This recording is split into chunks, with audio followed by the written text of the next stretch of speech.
এখন ভোট দিলে বিএনপি ক্ষমতা যাবে এবং আবার চাঁদাবাজি করবে, সুতরাং নির্বাচনের দরকার নাই। জুলাইয়ের গণ অভ্যুত্থানে ছোট ছোট ছেলেরা, কিশোর, তরুণ, ছাত্ররা, সাধারণ মানুষ কিভাবে অকুত ভয়ে 7.62 রাইফেলের সামনে, পুলিশ সেনাবাহিনীর সামনে বুক চিতিয়ে দাঁড়িয়েছে। কি জন্যে? গণতন্ত্র অর্জনের জন্যে। যেই লক্ষ্য আমরা 71 সালে অর্জন করতে পারিনি, সেটি অর্জনের জন্যই তারা জীবন দিয়েছে। কিন্তু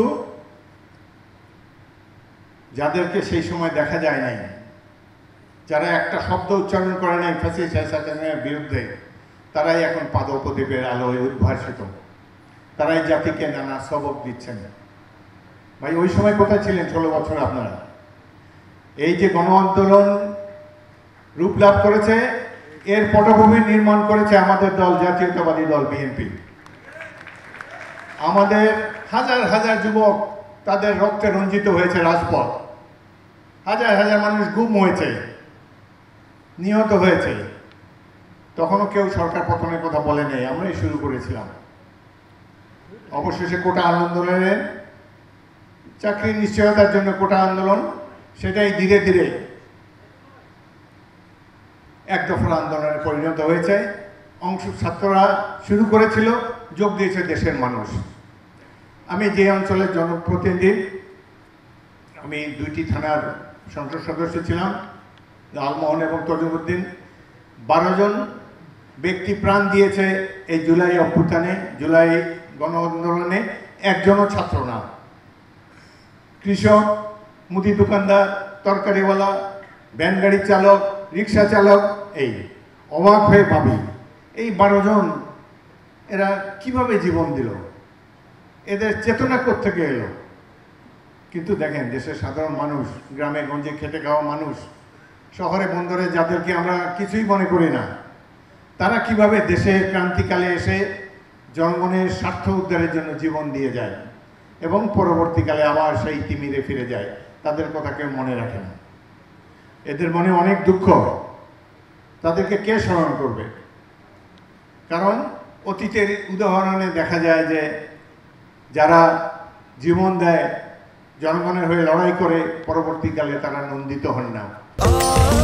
স্বাস্থ্যকর অল টাইম ফ্যামিলি কেক, সব সময় অল টাইম হেলদি লাইফ। এর কারণ হলো আমাদের রাজনৈতিক দলগুলো অত্যন্ত স্বার্থপর। এরা নানান ধরনের লোক তার মধ্যে আছে। আমার এক বন্ধু আমাকে বলেছে, অত্যন্ত কুটিল কারো কারো কিছু কিছু রাজনৈতিক দলের নেতৃত্বের মাথা গালে অনেক ঘোর প্যাচ আছে। বলে তাদের হাতে ছোট একটা লোহা দিয়ে দাও, 15 মিনিট পরে দেখবো এটা স্ক্রু হয়ে বের হয়ে আসছে। এইভাবে যেসব জিনিস চিন্তাও করে নেই। এই যে জুলাই আগস্টের সংগ্রাম, এটা কি পিআরে ভোট হবে, না সংখ্যানুপাতে হবে, না আসন অনুপাতে হবে, এগুলোর জন্য তো কেউ জীবন দেয় নাই। তারা চেয়েছে গণতন্ত্র প্রতিষ্ঠা। গণতন্ত্র প্রতিষ্ঠা করার একটাই উপায় আছে, নির্বাচন দেওয়া। আপনারা যারা মহারথী একবার ক্ষমতার মজা পেয়ে গেছেন, এখন তো আর যেতে চায় না, এখন খালি ঘুরায় আর পেঁচায়। সংস্কার তো একটা দরকার, যে তত্ত্বাবধায়ক সরকারের অধীনে নির্বাচন হবে, দ্যাটস অল। আর কি, একটা নির্বাচন যাতে সুষ্ঠু হয়, এই সুষ্ঠু নির্বাচনের মাধ্যমে আমরা সুষ্ঠু গণতান্ত্রিক ব্যবস্থায় উত্তরণ ঘটানো সম্ভব। এটার জন্য চেষ্টা করেন। খামাখা নিত্য নতুন পরিকল্পনা দিয়ে আপনাদের এই আমেরিকা, লন্ডন, জার্মানি থেকে আমদানিকৃত বহির্বিশ্বের উদাহরণ আমাদেরকে শুনিয়ে লাভ কি?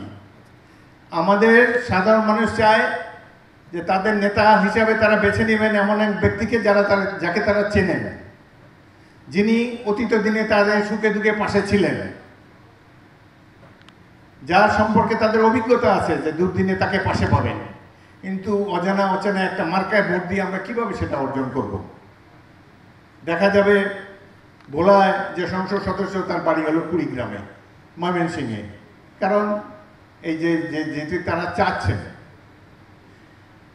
সংস্কার প্রস্তাবে যে এতদিন মিটিং হচ্ছে, কি মিটিং হচ্ছে এগুলো? দেখা যায় যে 34টা দল একদিকে, আর দেশের সবচেয়ে জনপ্রিয় রাজনৈতিক দল বিএনপি একা দাঁড়িয়ে আছে। মনে হয় যেন 34 ভার্সেস 1। ভাই, বিএনপি সমর্থক সংখ্যা কত আর এই 34টার সদস্য সংখ্যা কত? একবার হিসাব নিলেই তো বের হয়ে যাবে। কিন্তু এখন দেখা যাচ্ছে যে না, অধিকাংশই এটা চায় ওইটা চায়, সব বোঝাচ্ছে। পৃথিবীর ইতিহাসে কোথাও নাই অনির্বাচিত ব্যক্তিরা সংবিধান সংশোধন করে। এখানে সেটাই প্রস্তাব দেওয়া হয়েছে। জনগণের সম্মতি ছাড়া, পার্লামেন্টের সম্মতি ছাড়া কিভাবে সংবিধান সংশোধন করতে চায়? যে সংবিধান আমরা রক্ত দিয়ে 72 সালে প্রতিষ্ঠা করেছি সেটিকে তারা ছুঁড়ে ফেলে দিতে চায়। একটি রাজনৈতিক দল যারা বিরোধিতা করেছে মুক্তিযুদ্ধের, তারা এখন বলতে চায় যে 71 সালে জাতি ভুল করেছে, এটি ছিল একটি পথভ্রষ্ট জাতি। এসব কথা বলার সুযোগ কোথায় তারা পেল? অত্যন্ত দুঃখ লাগে।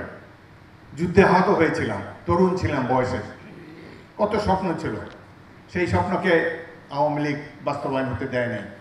পরবর্তীকালেও সাধারণ মানুষের অধিকারকে বারবার দাবিয়ে রাখা হয়েছে, যার জন্য মাত্র 1 বছর আগে এই যে তাদের সন্তানেরা যে ত্যাগ তিতিক্ষা করলো, সেটির তো কোনো মূল্য নাই।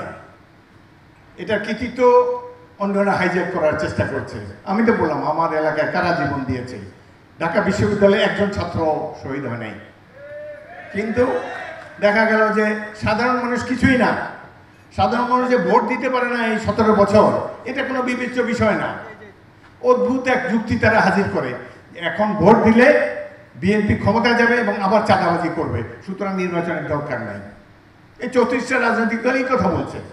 কোন দেশে আমরা বসবাস করছি?